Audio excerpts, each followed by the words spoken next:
Okay, so I have my demo machine here. This is basically very similar to the other demo machines that I had in the past. This is running Windows Server 2019. That just happens to be the one that I have installed here. We, of course, also support older and newer versions. We can go back at least to 2012 with the Data Center Edition, and we can go forward to the latest, obviously, which is 2022. That's the latest one Microsoft has released, so we support all that.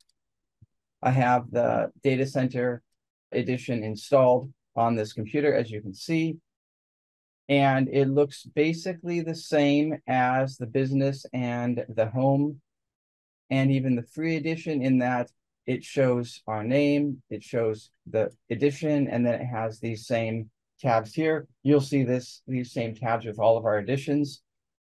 We do have a color coding method. So you can see the color coding is kind of a purplish blue color for our data center. I don't know if that color comes through properly with Zoom, but either way, that's the color. And you'll see that when I log in to the manager, which I've already done to save us some time here, when I go to protected devices, you'll see that the color code matches. You can see the purplish color there. You can see the purplish color here. And if you highlight, it says Data Center 1. And you'll see that this is the green color. And that's because it's the workstation version of business, whereas the server version of business is blue. So we do have this color coding theme, so you can see that about it. Now, one thing I'll note here is that we do have a different version for data center right now. We are in version 3.0 for data center. We're at version 2.8 for business edition.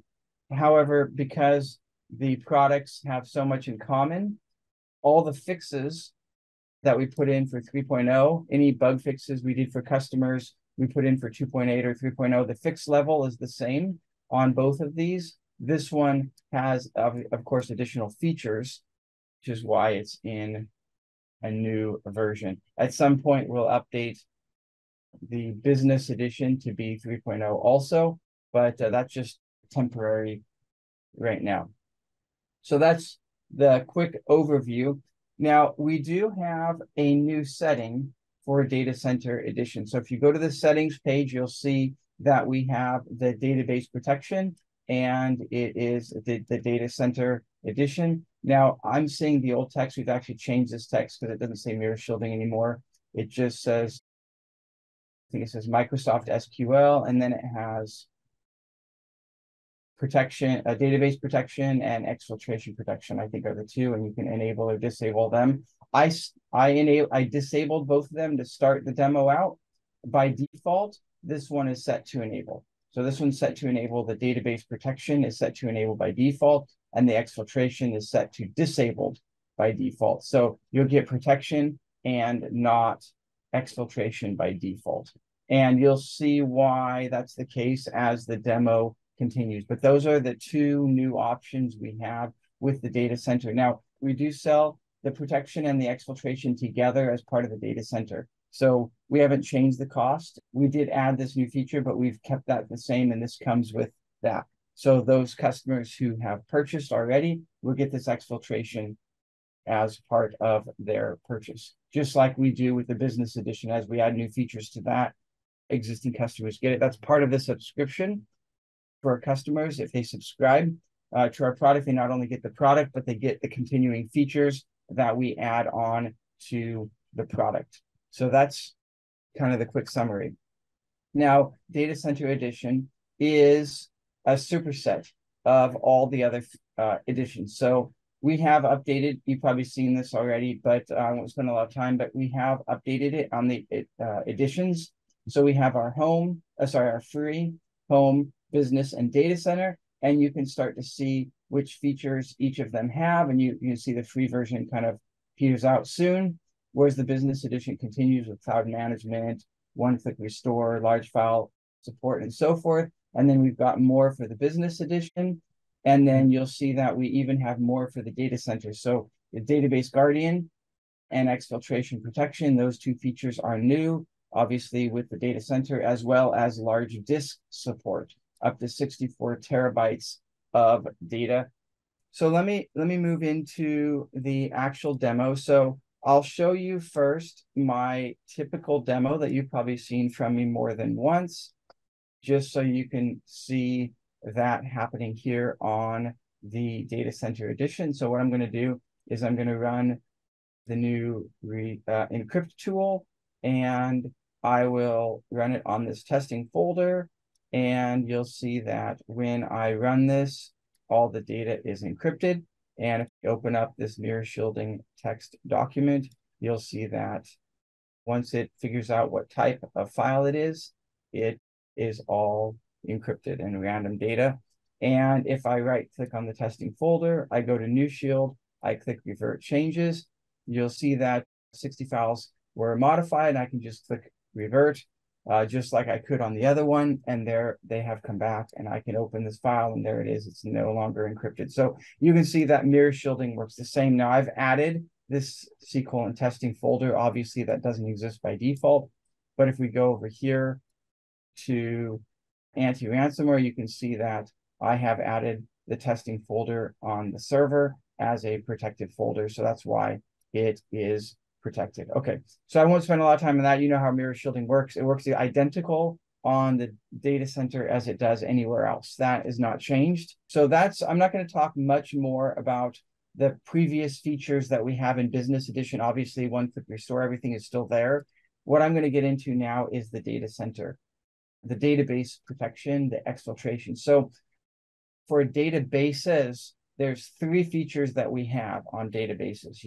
I know we only mentioned 2 on here. We talk about Database Guardian and we talk about exfiltration. Actually, Database Guardian is 2, so it protects and restores. So we can restore the database, we can protect the database, and we can protect it from exfiltration. So those are 3 different things.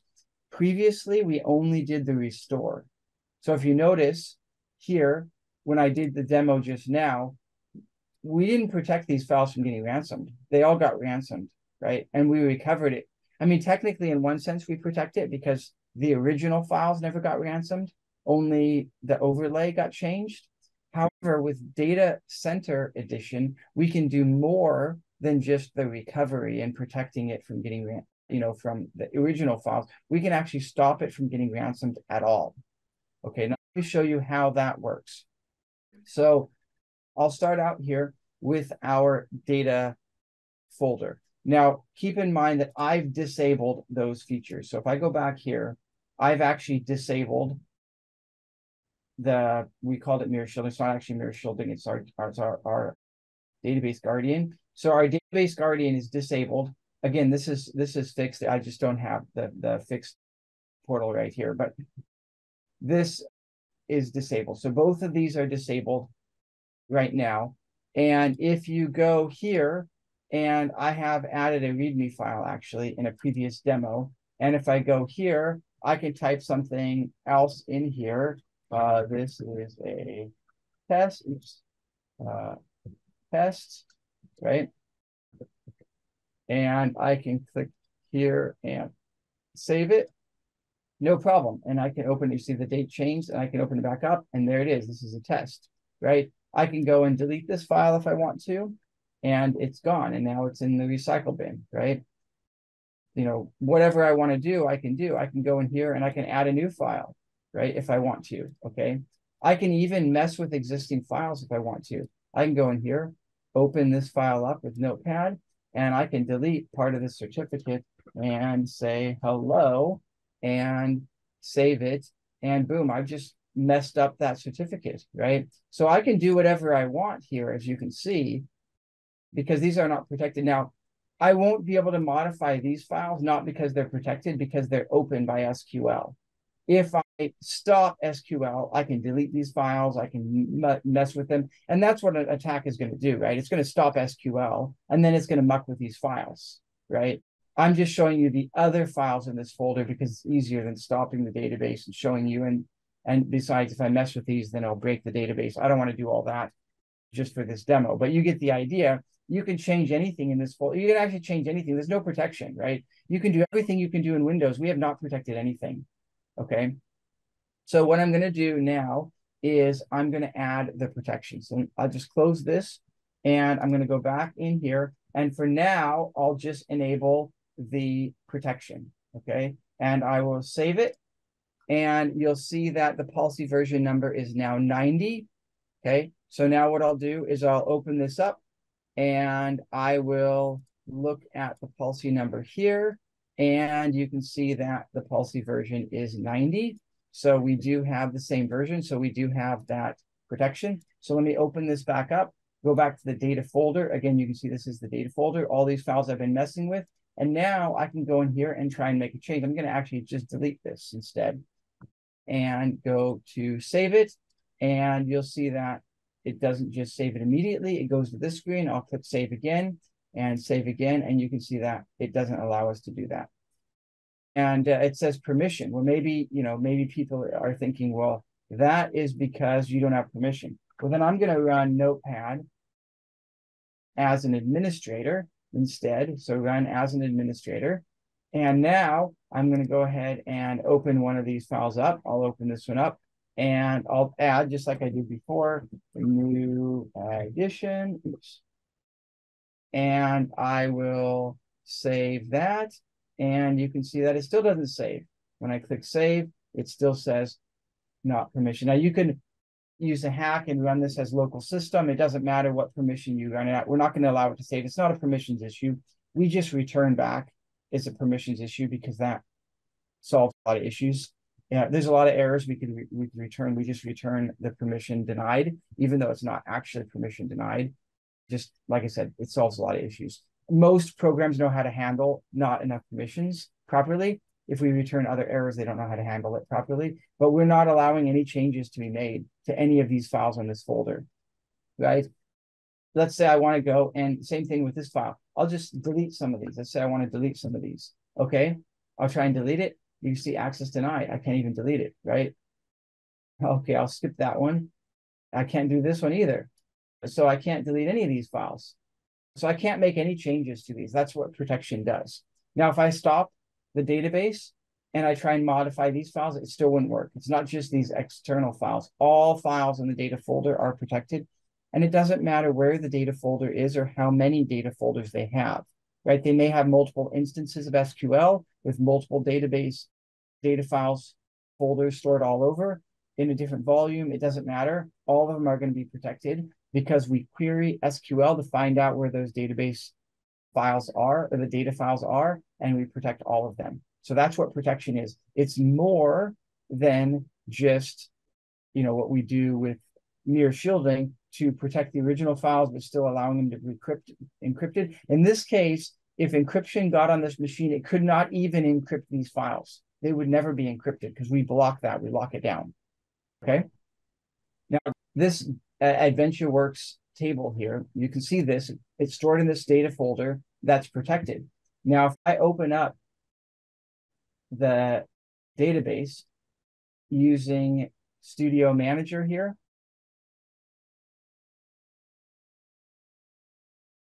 just takes a second. It's actually, the server's pretty quick, even though it's running on a VMware,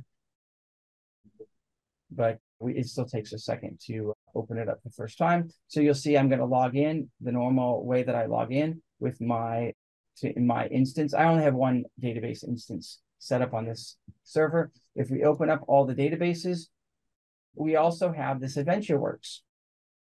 So if I open this up and I go to the first real table, these DBOs aren't real tables, as you can see. But if I right click on the first real table and I say edit the top 200 rows, right? And you can see that there's only 16 rows in this particular table. There's a lot of other tables in here. If I modify this first item, and I'll just put my name in there.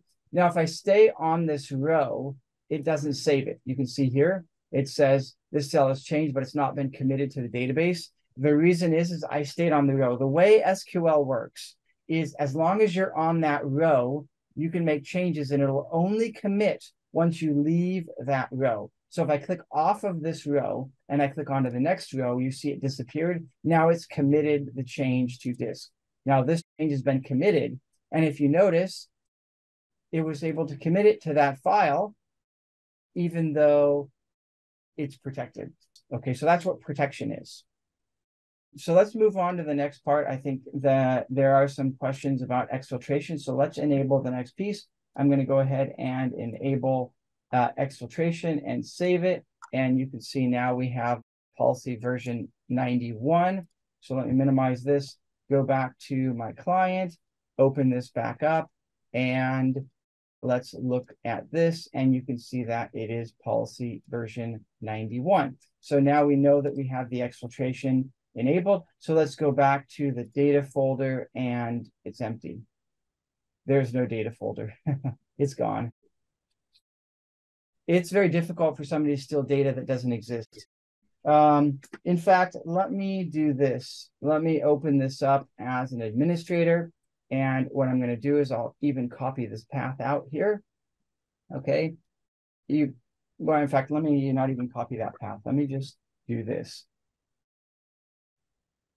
Let me go to program files and let me dir. You can see under program files, Microsoft SQL Server. So let me do cd space Microsoft SQL Server. And we can see that there's still things here. So I'm going to go under SQL Server here and dir. You can see there's still MS SQL, dir, and now it's blank. There's nothing here. Now I could do, maybe let me actually go back to the root. If I do dir, from the root, it only shows these folders. If I do dir/a, it shows everything, right? Everything that exists is dir/a. So you see junctions are shown, hidden files. I can even see the recycle bin, right? Hidden and protected files. Everything is shown when I do dir/a. You can't hide from the command prompt, okay? So let's go back in here, and I'm just going to copy this full path and go to the full path. Okay, and I'm going to do dir, and of course, no file found in this data folder. So I'll do dir/a. Now, keep in mind, I'm running this as an administrator. It doesn't matter. You can run a local system. It doesn't matter the user. It's going to have the same results for every user, even dir/a. So maybe a user's smart, and they're going to use the attrib function. Attrib, it changes the attribute. I'm just going to go ahead and remove the read-only, remove the system, remove the hidden attributes around every file here, and that will solve the problem. But nope, it doesn't work because no files are found. So it doesn't matter what tool they're going to use on here. They're not going to find the files. They're hidden. They're completely not visible at all to any user or file. So it is very difficult to steal something that you can't see. So I didn't get to show you the recovery, so maybe I'll show you the last piece.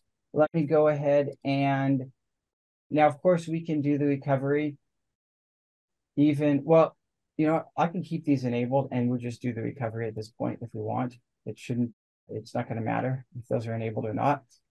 So one thing, if you remember that I changed the data in here, put my name in there so you can see that the data has changed when we open up the first table here, and I edit the top rows. This said engineering, now it says Elisha, so you can see that has changed. And let me go ahead and do the recovery. So I minimize the server, the client, go back to the server. The recovery is the same way it was before. Here is the Datacenter Edition. You can see by the color, and I can click on this one. Now I know that overlay is suspended. That's because I encrypted those files. We have resumed it. So I can actually just resume that if I want to. Overlay control and resume, because we know we don't have any attack on that one. If I resume it, you can see that that went away.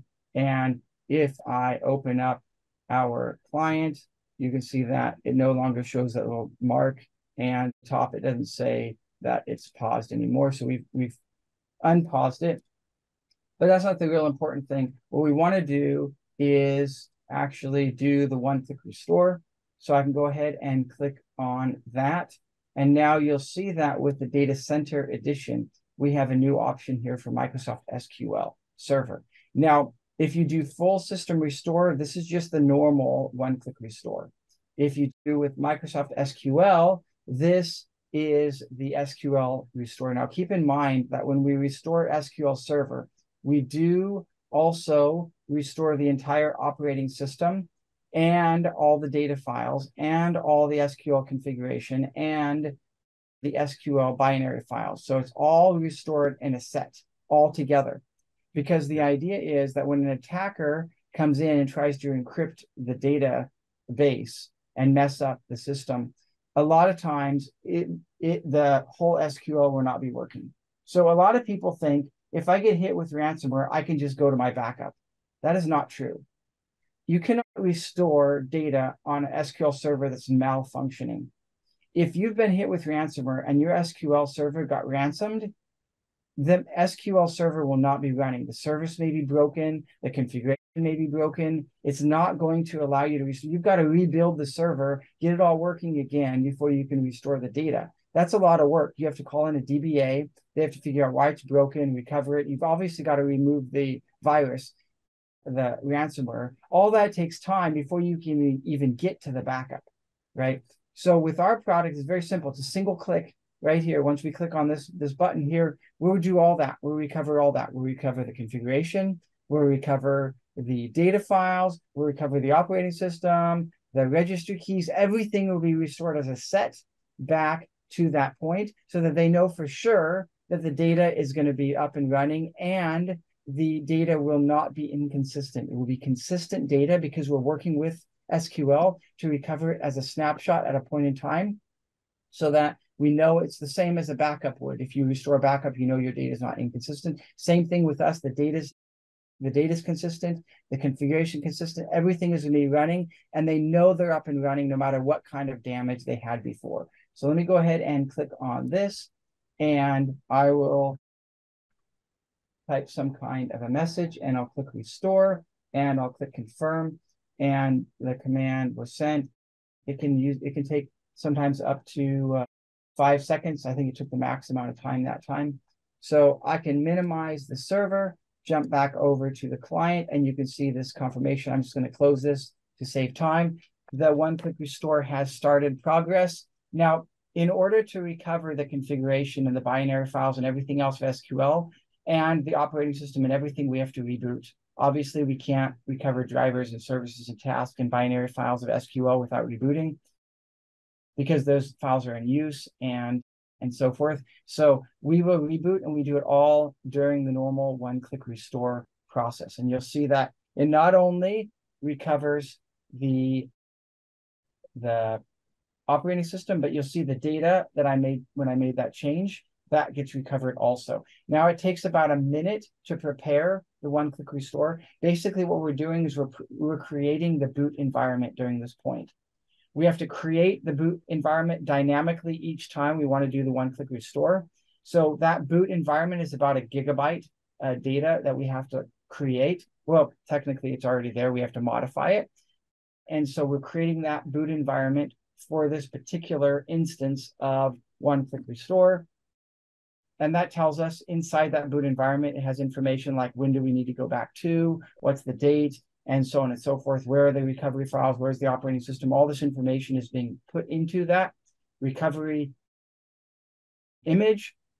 And then we reboot into that recovery image and do our recovery. So you can see that it's ready to do restore. We're going to be signed out and it's going to do the restore. Now on a physical machine, this would be much quicker. It's slow because the hard drive on this VMware is being emulated through VMware. That makes it quite a bit slower than it would be on a physical machine. I don't have to click anything. It's not going to go faster or slower if I click anything. So I'm just going to let it do its normal work. You can see that without me clicking anything, it just did the restore. Sorry, it started the restore. It's going to reboot back up, and you've probably seen this before. It looks like a Windows boot. That's because we're booting into the Windows recovery environment to do our recovery, because that's the safest place to do the recovery. And that's why we work when Microsoft doesn't, because they do the recovery in Windows. We do the recovery inside the recovery environment. Now you can see that we're doing the recovery. It says there, SQL Server, database, and settings. We're recovering the whole thing back to that point, whatever point I chose, which I forgot. And this can take up to 5 minutes to do the whole recovery. Now, if you had a huge database and you went back a week or something, and there's a lot of changes, it might take 20 minutes or 15 minutes. It might be a little longer than this because there's a lot more data to recover. In this case, I haven't installed any patches. I haven't done anything that much. So it's not a huge amount to recover. Every time you boot, a lot of changes are made by Windows. So it does take a few minutes to recover. And we are recovering every sector on the drive that changed. That is part of either the operating system or the database settings. So we've got to go through each sector and make changes to each sector that made a change. So that's why it's going through this process. It's pretty quick. Like I said, it'll probably take a maximum of 5 minutes. And I think one thing that people miss is they say, well, I can do a restore with SQL in 20 minutes or 30 minutes, and so you're not saving me enough time to be worth paying for it. Well, the thing that they're missing is, yeah, that may be true in normal circumstance. But when you're hit by ransomware, you can't just do a recovery because your machine is not working properly and database is not working properly, and you cannot restore SQL. You may be able to restore from a backup files, like your data files or whatever from a backup, even if something's not working right. You cannot do that with SQL.